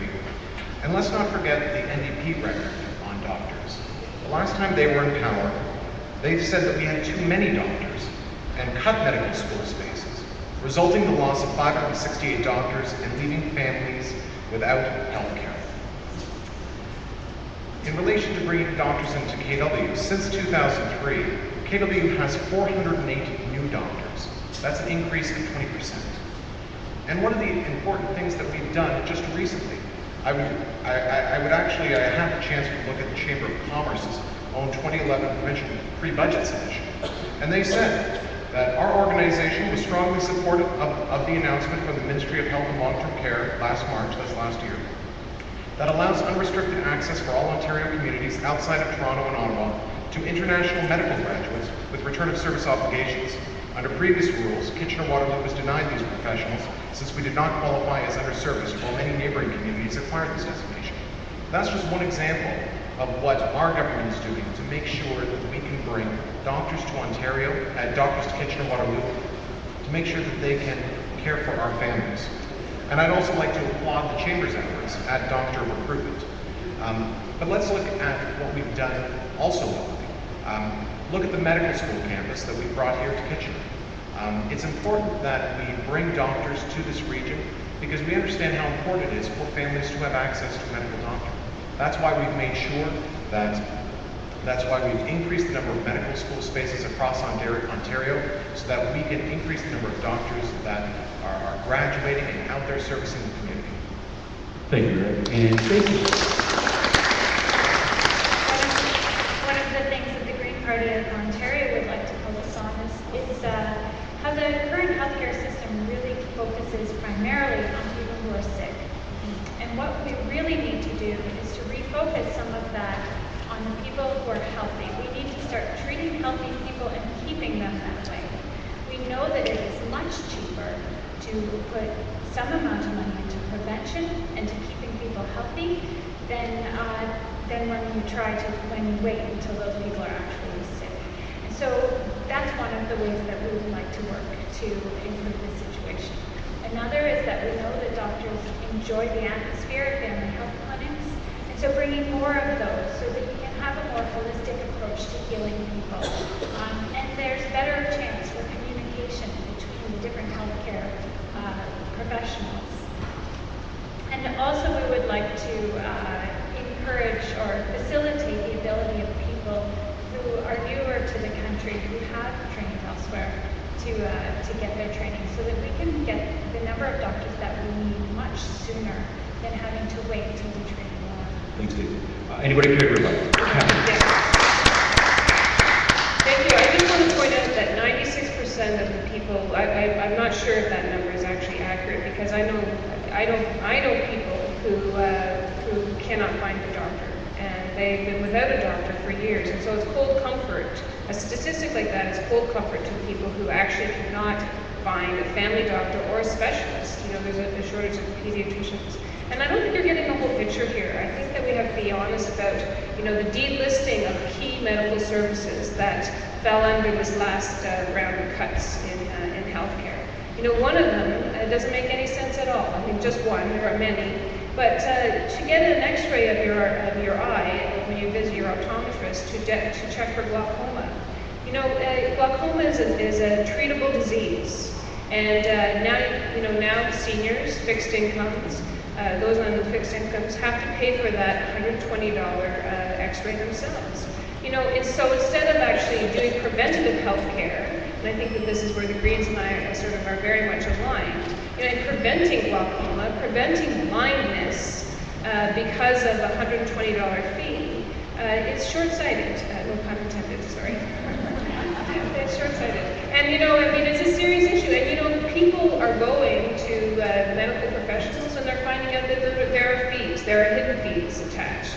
And I think that, you know, we have to be very careful. You know, the research has proven that the public sector, the public is actually served better through delivery of public services. And you can see that there are fees sliding into our systems, which some people can afford, but certainly there's a good portion of our community on fixed incomes and those who live on the margin who cannot. And you can either pay now or you can pay later. Thank you very much. Thank you, Catherine. Move on to the next question. Oh, you'd like to say something, Tracy? Go ahead. You know, when I see the statistic of 96%, it really doesn't do much for me in terms of the 4% of people, if in fact 96% is active, that don't have a family doctor. And when I hear things like cutting $1 billion in services out of the healthcare industry for some of the items, x-rays being one of them, I think we need to seriously look at where we are spending our money. And one of the challenges I have is when I hear things and I read things about wasted money, whether it be $190 million for a power plant, I think the number is up to $2.4 billion now wasted in e-health. I think that if we could really reduce the waste and overspending that the current Liberal government is doing, it would enable us to properly invest in these critical services that we all pay our taxes for. Tracy, here. One of the things you may have heard some advertisements from the Ontario Medical Association, basically talking about how Liberals are allegedly taking $1 billion out of healthcare. I want you to assure you that that's not true.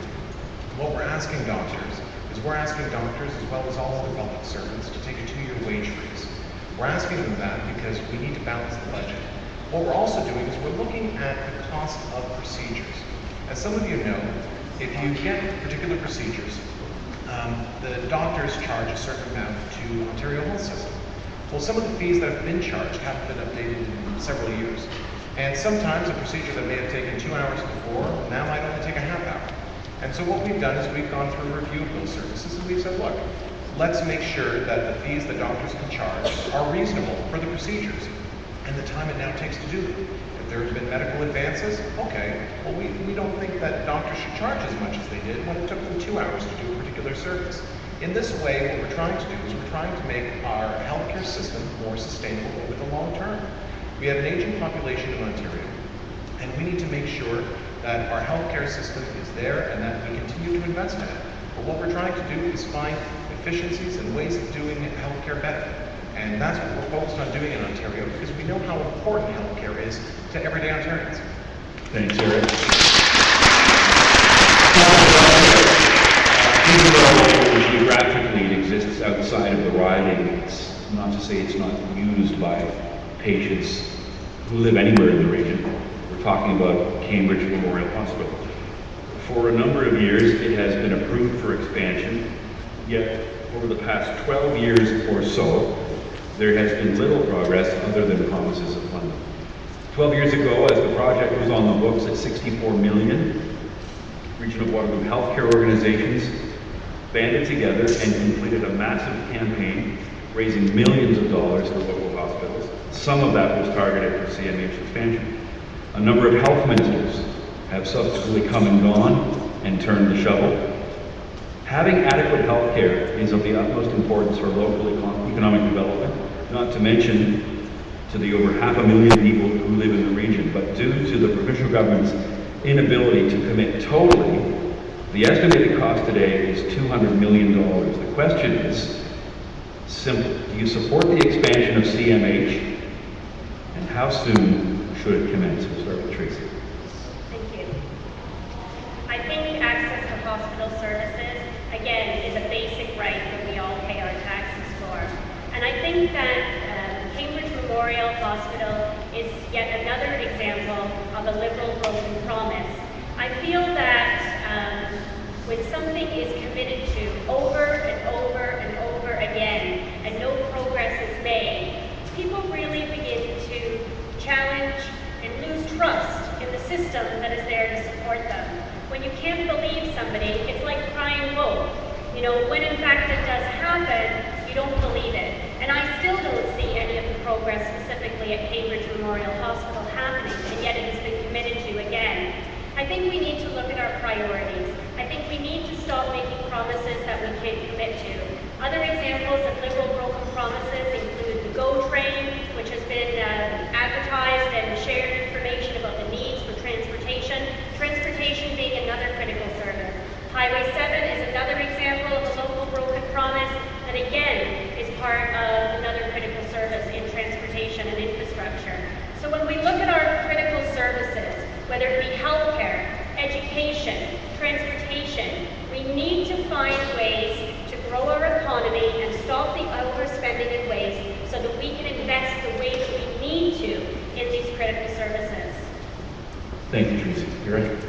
We remain committed to the expansion of Cambridge Memorial Hospital. And let's not forget how much that we have invested in local hospitals.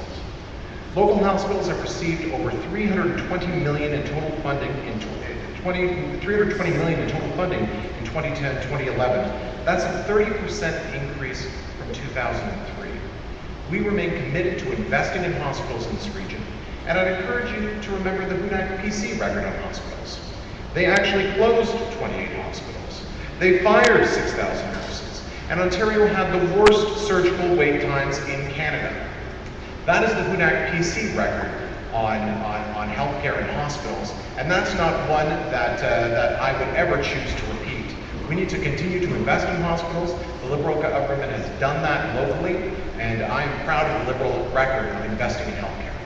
Thank you, Eric. I would agree that we do need to be moving forward on this type of project. Leaving something in limbo just ends up costing us more in the end. And so we need to find efficiencies in other areas. And I think that that's something that the type of consultation that might not be going on in government is one way that you can really work with people within the medical industry to try to save the money so that we can make sure to put it into something like expanding our hospital systems. Thank you, Stacey. Catherine, to wrap up. Thank you, and Glenn, you're quite right. I mean, recently, just in this past July, my daughter had surgery at Cambridge Memorial Hospital, and to some degree, it was we were going back in time. The facility clearly needs upgrading, and we did receive excellent care, though I want to say that. I mean, the nurses there were wonderful, and they helped us get through the entire experience. However, we did talk to them about their hours and the kind of reduction that they've seen frontline workers in that setting. So there's two issues here. There's an investment in the people who actually deliver the frontline services and access to those services for the general public. And then there's the facility. And I think that the local community have done their part. I think that they've come to the table and they've worked hard. And it's very unfortunate that this is another broken promise by the Liberal government. Certainly, there's a lot of work to be done in healthcare, but it's a core value of our community. I mean, until you're in a crisis, you may not consider it to be a top priority, but when you need healthcare, you need healthcare. And it's better to spend now than to spend more later. And the price tag for this facility is only going to go up. So let's get it done. And as a locally elected MPP in a minority setting, you can get work done. You could have made some headway actually in the 2012 budget process, but Tim Hudak walked away from the process. He said, you know what, I don't like this budget, I'm not going to work for it. I'm not going to bring the priorities of the people of any riding and anywhere in the province to the table. And that's a missed opportunity, it's short-sighted, and that's the kind of leadership that we've seen from the PC party in this province. Thank you, Catherine. And I know Tracy wanted to jump in on this one. Tracy? I just want to clarify the PC record on healthcare. Elizabeth Whitmer, as you know, our previous MPP, had an exemplary record as her role in the local needs of our community related to healthcare. So just to give you some examples, one of the areas that she was responsible for was the cardiac center at St. Mary's Hospital, also the cancer center with expanded dialysis, childbirth, and mental health services at Grand River Hospital, and also committed to investing in long-term care for seniors, creating 20,000 long-term care beds and rebuilding Trinity Village, Sunnyside, and Parkwood Mennonite Home. And I share those local stories with you because at that time, that was an unprecedented level of investment, specifically in healthcare in our area and specifically in cancer. And I I think that it's important to realize that our focus is on creating investment in economy and stopping overspending in waste so that we can continue to invest in those critical services. Mr. Davis has said several times over the last few days that the PC government closed 28 hospitals. And I would challenge him to name those 28 hospitals because it isn't actually true, and I don't think it's fair to say that.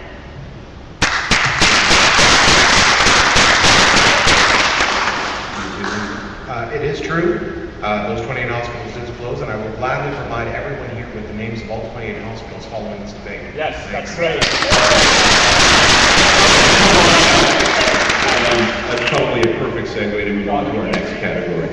That wraps up health and healthcare. We move on to education. The 2011 Ontario budget proposed the creation of an additional 60,000 post-secondary spaces across the province over the next 5 years. Is this a realistic target for the local post-secondary sector, and how should this expansion be funded? Mr. Davis, we'll start with you on that one. Sorry, could you repeat the question? The budget proposed the creation of 60,000 additional post-secondary spaces across the province over the next 5 years. Is that realistic, and how should this expansion be funded? Well, it's absolutely realistic.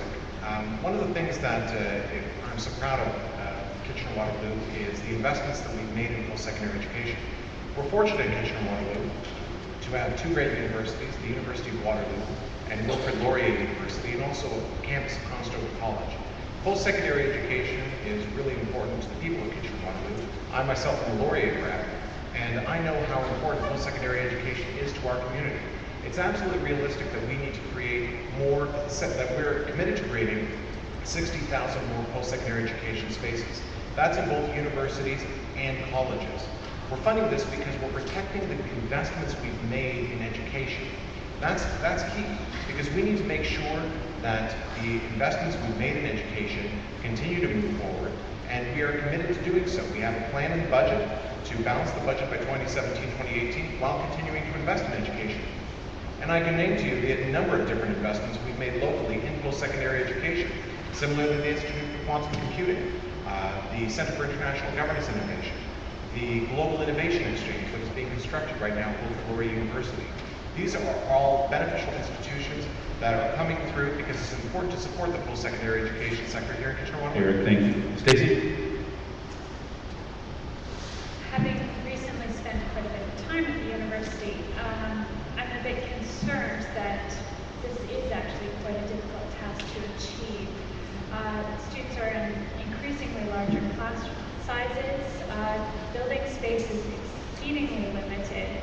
You can imagine the look on people's faces when they have to take an 8 a.m. class because there isn't enough space. And 60,000 spots is a lot to try to find within that system. So this is actually a really quite a large task to undertake. It's not simply the funding of the students themselves. And so I think that we may have to take a slightly more balanced approach of increasing the number of students to a slightly lesser degree, but providing lots of opportunities for students to learn and gain skills that will get them real jobs within the relatively near future. Thank you. You know, you can promise to create 60,000 post-secondary spaces, but if students can't afford those spaces, then it's not a strong plan. And today I met with the Ontario University Student Unions, and from both Wilfrid Laurier and University of Waterloo, and they told me loud and clear that the cost of post-secondary education has consistently gone up. The province is contributing less. It's funding post-secondary education on the backs of students who are graduating with debilitating debt to an economy which is stalled and stagnant, and there's no jobs. So we need to be very strategic about what those spaces are, where those spaces are, and how we go about ensuring that tuition rates are frozen so that people can actually afford to go to university. Thank you very much. Great stuff. I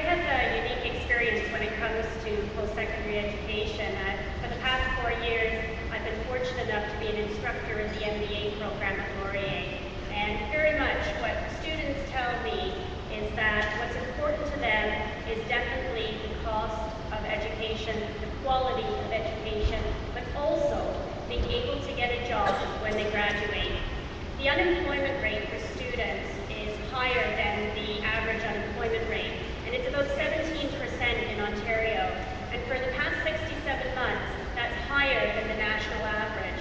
And so we need to look at unemployment rates as a whole, but we need to look at them even closer when it comes to students. 17% unemployment coming out of university, when you've had that type of cost, makes me think we maybe need to look at things a little bit differently.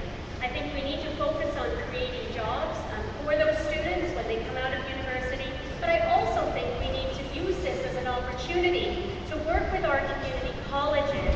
If there's an avenue for some students to go into the skilled trades early on in their careers, we encourage them, if it's the right fit, to move forward with that opportunity and getting trained and educated in that environment. Okay, thank you, Tracy. We've got so much other ground to cover in this category and others, but we'll allow it. Go ahead. I'll try to make it quickly. Just to address Ms. Fife's point on accessibility of education. We need to make sure that education and post-secondary education does remain accessible. That's why I'm so proud of the Liberal government's initiative of 30% tuition grant, which helps kids get a good education. Speaking from personal experience, I have 7 years of post-secondary education and still have a fair bit of student debt. So I understand that the pressures are on students nowadays to the debt pressures that are on students these days, and that's why affordability and accessibility of education is really close to my heart. As I said, I went to Laurier, and even as when I was a part of the Students' Union at Laurier, we were always trying to focus on accessibility and making sure that students can attend university or college, should they so wish, and make sure that they can afford to do so. That's why the 30% tuition grant is such a great program, and one of which that I'm so proud of. Actually, Thank I'd you, like to Catherine. no, so today what I met with was around the Ontario tuition, the Ontario tuition grant. They revealed a lot of problems with the grant. First of all, I mean, you have to be dependent in order to access that. It doesn't address Aboriginal students who actually are coming as mature students into the system. And for the co-op program at the University of Waterloo, where 54% of those students need a 5th year to complete a co-op program, which makes a lot of sense on a number of levels, they can't apply for the Ontario tuition grant for that 5th year. Also, students who are in the professional stream, like pharmacists, for instance, do not qualify. So, you can talk about a grant and a rebate and getting a cut in the tuition, but at the end of the day, the tuition has consistently gone up. It is cost prohibitive. So instead of having students go through these bureaucratic loopholes and apply for a credit, some sort of financial credit, let's address the key issue of rising tuition rates and prohibitive tuition rates for students in the province of Ontario. Still with education, about 5,000 teachers rallied at Queen's Park on Monday to protest proposed legislation that would, among many other things, freeze their salaries, cut their benefits, and ban strike and lockout action on their part for 2 years. The question is, would you please explain your party's position on this legislation known as the Putting Students First Act? Stacey, we'll start with you. Sure. So I've already mentioned this, but so to start, I think that one of the things that I'm disappointed with is the lack of adult conversation that seems to be going on. We need to look to our frontline workers, give them respect, and make sure that we're allowing them to work with us in finding cost savings. And they're telling me that they have agreed to certain wage freezes within that group. The next thing is that we're talking about $500 million in savings over 3 years. But talking about merging the Catholic and public school board actually would help us save 3 times that amount every single year. It's a huge difference. So I think that we need to be having longer term conversations not this short-term bandage type solution that isn't going to be the most effective way to save money over the long run. Thank you, Stacey. Catherine? Thank you. As I've stated, I feel very strongly that this is a manufactured crisis in education. We did not have to get to this place in the history of the province. In fact, earlier it was alluded that, Don Drummond made all these recommendations in the report that you and I paid for. I too read that report.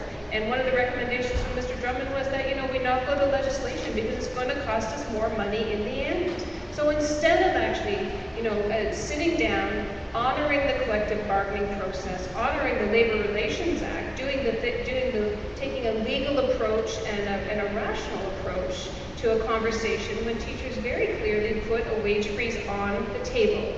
They did. And so now you have conflict where no conflict was needed. You have legislation which is sending people back to work when they have never left work. And you have a destabilization of the public education system, all for purely political reasons. This crisis, this so-called crisis, has been manufactured in order to win a majority government by the Liberal Party. It is disingenuous and it is not in the best interest of the people of this province. And quite honestly, we're still trying to work through this process.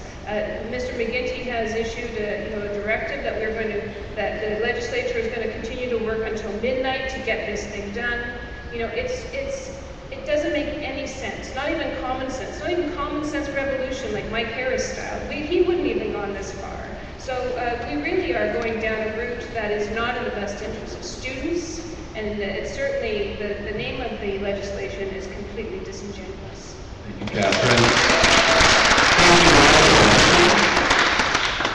I think what we need to take a look at here, it's important to make sure that we put our kids and our teachers first. I know with the doors, I have heard people that are concerned about the situation that's going on. For us, we have advocated since March of last year for a public sector wage freeze across the board for all public sector employees, including MPPs, as a way to save $2 billion annually. That would go a long way to addressing our deficit costs. We feel that this legislation is a start. It certainly doesn't address the structural issues in the system at all. It's really like putting a Band-Aid on a broken leg. So we do feel that it's a start in terms of achieving our overall wage freeze across all public sector employees. Thank you, Tracy. Eric, please. The number one issue that I'm hearing when I'm going door to door is parents concerned about stability in our schools for the upcoming year. The Ontario Liberal government has a plan to balance the budget by 2017-2018, but we're making sure that we're protecting the investments we've made in education. In order to do so, and as we've said, we're asking all public sector workers, including teachers, to take a 2-year wage freeze. We're also asking to make sure that we have some control over the level of sick days that teachers accumulate. We're asking this because we need to balance the budget. It's very important to make sure that we protect Ontario's economy. We did honor the collective bargaining process. As I said, we've been bargaining since December of last year. We've been working with public sector unions. We've been negotiating with them, those at least who are willing to negotiate, and we've reached deals with 2 of the 4 public sector unions. We've cut a deal, and what we're trying to do right now is make sure that we can move Ontario's education system forward, that we can have stability in our schools, and that we can make sure that we can balance Ontario's budget. Thank you, Eric. Thank you. Just to be very clear, the negotiations process has not been followed. I was in the budget lockup when the budget came out. The terms and conditions of a contract were contained within the budget prior to negotiations happening. So you can't say that this has been an honest and transparent negotiations process. You can't say that at all. And it's ironic that the PCs are supporting this legislation when they said that it's, they described it as half a loaf. Or as Ms. Weiler has basically said, that it's just a Band-Aid. When we pull that Band-Aid off, we're going to be $780 million in the hole because we have not followed the law on the collective bargaining process. So instead of doing the hard work in this province of sitting down and talking about students and talking about working conditions, we've taken exactly the opposite route. And you know, teachers put 0 and 0 on the table. They did. So what is this really about? This is about destabilizing public education for the interest of the political party, the Liberal Party of Ontario. Well, that's one more response to that, and we should move on. We have to get into infrastructure and transportation. You wanted to say something? Or Eric? One thing that you'll never actually hear the NDP talk about, and that's their stance on public sector compensation. I don't know if they're in favor or opposed to public sector compensation freezes. I have no idea, and I'd encourage you to ask Catherine Fife and the rest, and the entire other NDP caucus, what their stance is on public sector compensation. We need to freeze public sector compensation for 2 years in this province to balance the budget. If the NDP are opposed to that freeze, then where are they going to get the money? And I have not heard a definitive answer to that question, and I welcome Catherine tonight to finally answer that question.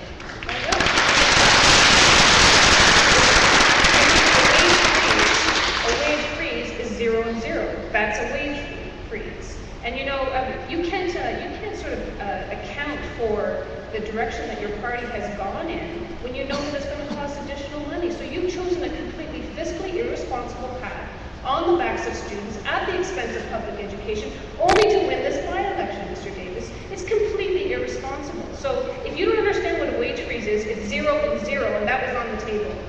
You didn't even answer my question.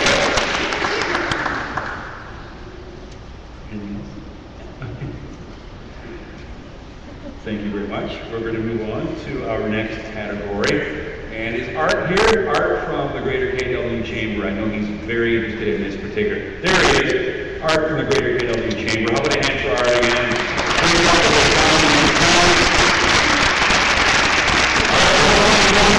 I know this is a real of special interest to you. Candidate says he probably noted from his recent series of media reports, the local chambers of commerce have been actively lobbying for a new Highway 7 between Kitchener and Guelph. As you're also aware, the necessary approvals and environmental assessments have been done. Therefore, commencement of construction for a 4-lane expressway only requires a commitment of funding by the province. The question is, do you support this project, and when do you think construction should begin? Start with Catherine. Thank you. This was a promise in 2007 when I was last a candidate. We are supportive of the Highway 7 expansion. Clearly that did not happen over the last 5 years. It currently still is not on the province's 5-year capital projects list. It came up again as the by-election was called. We have not seen a plan for that. We have not seen cost projections for that, but we're very interested to see it. We also think, though, that if we're going to have a broader conversation about infrastructure and transportation between the two centres, that we have to look at ways to preserve farmland. We have to find ways to incorporate public transportation in that conversation as well. Many students travel between our two centres. They do not have access to a car. And so and there are also the mention of a P3, potential public-private partnership has been mentioned by the Liberal government as well. I think we would want to take a good long look at that to ensure that the taxpayer isn't left holding the bill for that final project. And certainly, if it is actually going to happen, minority spending is the best place to make sure that it does happen, because we have to work together. So that's my commitment to the people of this riding. Highway 7 is key to the economic infrastructure. It has stalled, and then also we need to look at safety, because I know from my neighbors who do commute between the two centres that safety is a very real issue with the project. Thank you, Catherine. Tracy. Highway 7 is also an issue that's coming up at the door. I met a gentleman yesterday who travels to Guelph every day for his job with the cooperators, and when I came to the door, very much wanted to ask me for what we thought about Highway 7. Highway 7, we definitely support the expansion, and my commitment if I'm elected as your next MPP is to make sure that that is a priority. I feel that Highway 7 is really just another in a long list of broken promises by the Liberal government. The last time was 2007, just before an election, and it was again in 2010 promised and delayed. One of the interesting things, I had a chance to review the 2011 infrastructure report that the Liberal government's put out, Building for Tomorrow, and Highway 7 is listed in nowhere on there, in addition to not being in the 5-year capital plan. So I think that my question, the announcement that was made recently, that the Liberal government now plans to put the shovel in the ground yet again in another 3 years. Curiously, that announcement came up yet again before this by-election, and I think that one of the things that I want to do, if I'm honored enough to be elected, is make sure that I can fight for the needs of this community, who have quite loudly and vocally said to us that capacity is a concern on the highway, safety is a concern on the highway, and I've been very active in trying to get the government to listen to those needs and have them represented. And I think that that's what they need in a strong local representative, is somebody that will fight for the needs of local residents here in Kitchener-Waterloo. Thank you, Tracy. I know how much Art cares about this. I sit on the Federal and Provincial Affairs Committee with Art, and he keeps bringing up Highway 7 all the time. And that's why I was so happy when the Premier visited our area and committed to there being shovels in the ground in 3 years. That the Highway 7 project will be starting construction within 3 years. That's incredibly important. It's important for our local community, because this is important for local businesses. I can tell you from personal experience, I know my wife has to oftentimes drive down Highway 7 to get to Guelph, oftentimes. And I can tell you that we understand the importance of Highway 7 and to our local community and also our economy. But let's not forget the history of Highway 7. When the Liberal government took power in 2003, Highway 7 had been on the books for 14 years. The NDP had a chance to do something about it, the Tories had a chance to do something about it, and neither did anything. It wasn't until 2003 that the Liberal government approved the EA, we did the necessary studies, and we started getting Highway 7 going. Thanks. Yeah, we have to kind of move along here because we've got closing remarks. Stacey, go ahead and wrap up this question.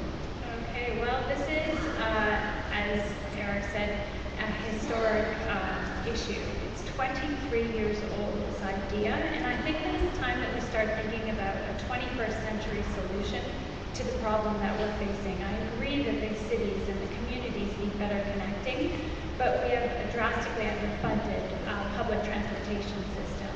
The primary issue with congestion is in and around peak hours, and those peak hours could be easily accommodated by expanding the GO train transit between the two cities. And so that's what I would like to look at, rather than sacrificing 144 hectares of farmland and wetland areas and having to construct a bridge over the Grand River. Thanks, Stacey. All right, thank you so much. We've got about 5 minutes to go. Closing remarks, roughly 60 seconds each. We'll start with yours. Firstly, thank you to everyone for coming here this evening and listening to us chat and dialogue and debate about the issues that are important to residents in Kitchener-Waterloo. I'd like to thank the other candidates for engaging in the discussion. I think that makes me proud to live in Canada and be a Canadian. I think that Ontario is in trouble. We're in a financial hole, and the Liberals, in our opinion, don't have a plan to create jobs and turn our economy around. We've got so many examples of overspending and waste that is taking away our precious tax dollars on investing them in critical infrastructure, critical services like healthcare and education. We think there's a better way. The Ontario PCs and I believe that Ontario's days and best days lie ahead. Elizabeth Whitmer, our former Progressive Conservative MPP, she resigned after 22 years and was very much a role model and hero to me. And my pledge to you, if I'm elected on September the 6th, is that I promise to work as hard and with as much integrity and accountability as Elizabeth did for the past 22 years. Thank you. This election is all about values, and you have to ask yourself, what do you value? The Liberal Party has a plan to balance the budget by 2017-2018 while making sure that we protect the investments we've made in healthcare and education. It's that balanced, moderate approach that makes me proud to be a Liberal. I do not believe that the problems facing us today lie at either end of the ideological spectrum. I think what we need to do is we need to look for balance and compromise. And I see all those values reflected in the Liberal Party. Thank you so much, Eric. Thank you. I think actually this election should be about getting a strong voice for those people in Kitchener-Waterloo. We had that with Elizabeth Whitmer, and now we need it again. We need to choose a candidate who won't simply be a backbencher voting along party lines, but instead somebody who believes and represents the values of this region. That would be my goal as MP for this region, and I ask that you consider electing me on September 6th. Thank you, Stacey. Thank you very much for the participation. I think it was an interesting discussion. I like the format of the rebuttal process. It was lively. And, but I want to make the point that, I've served this community for 9 years as a trustee and chair of the school board. I bring to the table provincial experience, and I'm ready to do more for the community. And I think experience will be helpful in a minority setting, bringing the voices and concerns of this community in a very real way to Queen's Park in the best interest of the people that have elected us. And I respectfully ask for your vote on September 6th. This is a historic by-election. You have the potential to be part of something amazing, choosing the kind of government that we want and the government that we need. Thank you very much. Thank you. That concludes our all candidates meeting. How about you, all candidates?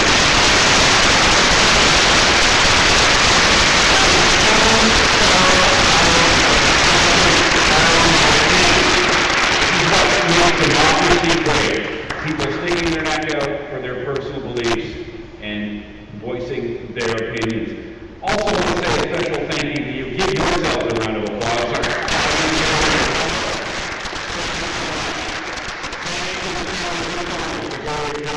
The Chambers of Commerce.